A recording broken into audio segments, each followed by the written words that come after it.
Good afternoon, 3 o'clock Saturday afternoon, 26 Market Street Haverfordwest, where Call the Poodle record shop is, and it's quiet, okay, so no surprise there. So I thought, Malcolm again, just thought I'd just run through some of the new arrivals this week, and by new, they're not new, they're second hand mainly. I've got some new stuff in.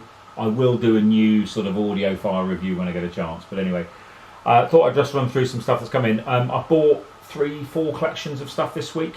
Somebody brought some stuff in which included, some sort of 70s, 60s and 70s albums, not brilliant condition, with quite a lot of singles. So I haven't been through any of the singles really. I've just started doing some this afternoon, quite a lot of singles in. But I just thought run through some of the new arrivals anyway, and say new arrivals. That's what we've got. A couple of 12-inch singles, Prince of the Revolution, that's quite nice. Dead or Alive, not quite so nice, but okay.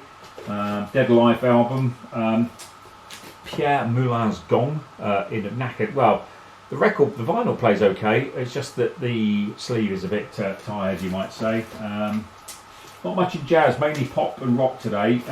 But only thing I would say is that Black Coffee by Peggy Lee, which is stunning. This is a reissue on Jasmine, so it's not the original, but nice copy and brilliant bit of music. And I put that up, well, £7, and it, as I say, great. Queen stuff never stays in the shop very long, although this one might be too longer than the others. This is obviously 1977, I think News of the World came out, so good. The Greatest Hits LP, label number EMTV 30, that tends to go within 2 days of coming in the shop when I get a copy, so just a funny old thing. John Lennon, I think that's his 4th album, on Apple, 1974. Okay, this has got a die-cut sleeve, so it's got like a gimmick sleeve, a bit like you would on a Vertigo record with the flaps. I think Pato has an evil, similar sort of style front cover to that, so that's quite nice. Michael Nesmith, I don't really see that often, but does make it collectible. The Final Cut on Pink Floyd, so there's a whole load of Floyd I've catalogued this week, all the way from First Press, Dark Side of the Moon, all the way through some really nice sort of Harvest, sort of unboxed EMI, no boxed EMI logos, and also included a nice pair on Floyd as well. That's the first 2 albums reissued on Harvest. So I've got the originals as well, Source Full of Secrets and Pipers at Gates of Dawn, both on mono, and they're up at the moment as well, and they're okay as well. One of the interesting things that did come in this week is Revolver, but this is the Australian pressing. Okay, I put this up for £40. It goes for a bit more than that normally, but this one isn't great condition, so the sleeve has got a bit of a mark on it. I like the stereo tab it's got on the side, which is quite interesting. But say, don't see many of those. There's only 3, I think, listed on Discogs at the moment, and funny enough, they're all in Australia. So if anybody in the UK wants an Australian pressing, I've got one, and you don't have to pay £20 postage. Hunky Dory as a reissue. The person who brought it in was said, I've got 2 really collectible things. I'll show you the other collectible thing. I've got to find it. Got 2 collectible things that I want to sell, and there's a sort of David Bowie Hunky Dory, and I pointed out probably wasn't the original. Was it 74 or when I think Hunky Dory came out? That's something to do with the barcode on the top. So that means it's, I think, 80s normally, 80 or even 90s, 80, 82, 83, maybe in 1980. So definitely a reissue. Other exciting things. That Tom Jones LP, I've had this before, it's on Decca, lovely sound, brilliant quality production. It's him doing covers of sort of things like Motown and everything else. Really, really nice, really recommend listening to that. Covers of, also including the Shocking Blues Venus, he covers that on there, and Proud Mary, John Fogerty, and CCR Proud Mary as well, so it's really good. Just a quick flick through, more Floyd, more Bowie, Fleetwood Mac Tusk came in a box of somebody brought in and sort of left here. I said I didn't want to pay for them. The whole box was utter junk. It was just knackered. But the only thing that survived, because it was in a plastic sleeve, was Fleetwood Mac Tusk. Again, great album. Doesn't go for loads of money either though, so it's interesting. Other things that have come in. I've been looking for this copy of By the Way Red Hot Chili Peppers for ages and ages and ages, and of course I forgot to check that it's actually the new one I've got, not the second-hand one. I thought I'd had a second-hand one as well, so I've got 2 copies of that, which I've been chasing around in the shop for absolutely ages. Interesting record just called India. Actually, it's a German-produced record. This one being sung in English by a Swami, so it's a Hindu sort of Swami sing-along. Quite interesting.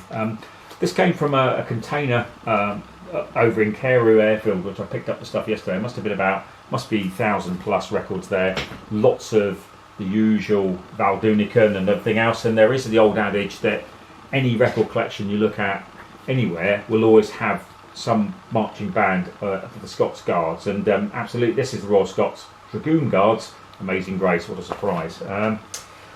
Other things, 1963 Parlophone mono, you'll get excited. Woo. And then you realise 1963 Parlophone mono, you could get Mrs. Mel's Party. So this is, and it does actually file this under jazz, which probably I'll file under Chaz and Dave, I think, probably rather than anything else. But lovely copy, really good condition. Again, from this container of stuff, I put it up for £3. What more could you want? Original flip back sleeves from 1963, a lovely thing, you know, beautiful thing anyway.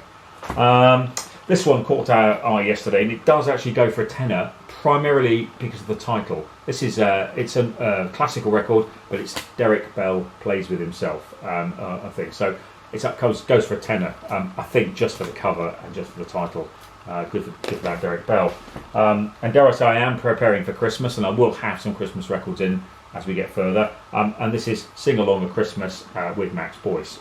Yeah, unfortunately, what can I say? There was a few other things. There's one record I was going to mention that was here as well. I'll come on to that. Let me just say, the other thing that was brought in this week, I've just got to find what I've done with it, which I don't get very often, is obviously the 1957 Elvis rock and roll Elvis Presley. As you can see from the sleeve, this one is not in good condition. I've priced it up. They go for about anything over £100. This, I think more like 50, 60 quid. But it's actually plays okay. Plays VG. It's got some background noise, but not bad. So, bit of a collectible. Got blue suede shoes to open. Absolutely sounds great, actually. I have played that. Does sound good. Now, two things you see from occasionally. You know, when you go through a box of stuff, you see the stuff which is obviously self-pressed or pressed. One or two things that come through, you know, might get 100. And one of those would be, for example, the Luton Police Choir. This is Bedfordshire Constabulary. This was obviously released, I think, I would say 70s. The choir was formed in 1965. They've actually had to put a bit of a sticker over it, so they've obviously got some of the spelling and everything wrong on there. But that's Bedfordshire Police Choir. So I haven't actually valued it. It's not actually listed on Discogs. I think if there's any living members of that choir, they're about the only people going to buy it. But it's funny how it works. So this was obviously they only produced 100, maybe 200. And so if they did any concerts, they didn't give them for band members. If they did any concerts, they would have put those through as well. So that's quite interesting. But alongside that, this turned up. General Notes. Now it's by a band called Passengers. But interesting enough, if you look at the back, it says Strangler Jail's Notes. Now this was released. Only 100 of these were released in 1977. It's like progressive folk, and this is near mint, and there's only 100. And it was produced by, I think it's called, Mulberry Music, the label. And it says here, this recording is one of a limited edition of 100. Okay, so sometimes when you look at it, you're thinking, could be good, could be bad. Actually, I played it this afternoon. Actually, it's quite good. It's quite proggy, quite folky. So probably on the cusp of, sort of punk and everything. Interesting. So one has sold before on Discogs for £400.